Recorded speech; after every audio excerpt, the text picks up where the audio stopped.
In short, CEOs, you are now feeling pressure from consumers, investors, and employees.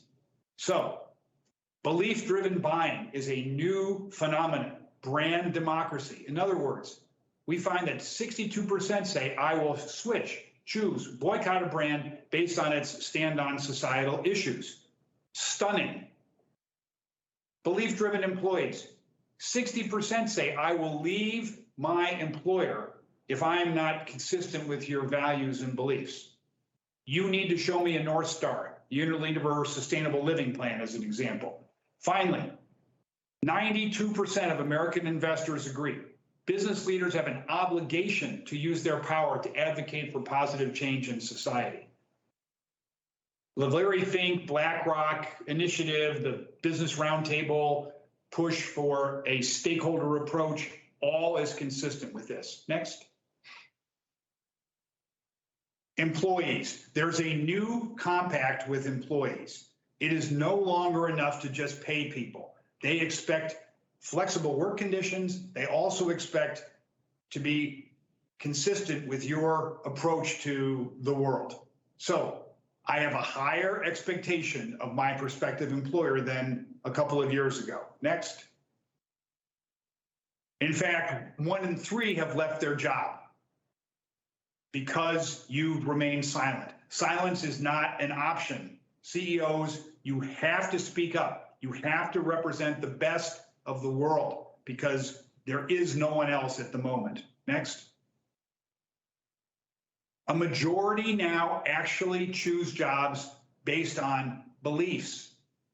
Look at the numbers in China and India. Those stunned us. We thought this was definitely a Western phenomenon, not so. Developing markets are even ahead of the developed markets on this idea of I will vote with my feet. Next. This slide is fundamental. Remember, if you are an employer and you take a stand, whether it's in the wake of the murder of George Floyd in the US or even on COP26, you are going to benefit. You're going to benefit on human rights, on income inequality, on gender equality. Don't put your head down. Lead from the front. You will get big jumps in trust, especially from your younger employees. Take the chance. Next. So I have a 4-point plan for you to consider. 1, you have an expanded mandate. It is absolutely sure that business is the most trusted institution. It will be so again in January, I am certain, because government is seen to have failed. But you can't just talk from top down. You've got to lead. You got to do things. Second, sustainability is an urgent matter for every institution. We have got to solve for sustainability, change our supply chains, do things.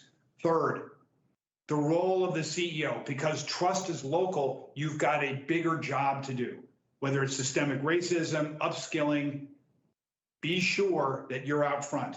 Fourth, embrace this new idea of an employer-employee compact. Allow your employees to speak up, listen to them, make sure that they feel as if you are advocating for them.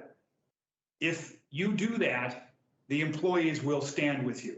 So in short, I have given you a very fast landscape of trust, business the most trusted institution, government tailing really far behind, NGOs almost absent, the media failing in terms of quality information. We have an urgent need to catalyze the world behind tangible change.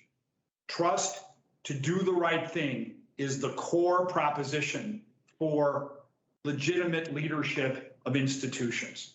I thank you for the opportunity and wish you a great conference. Thank you.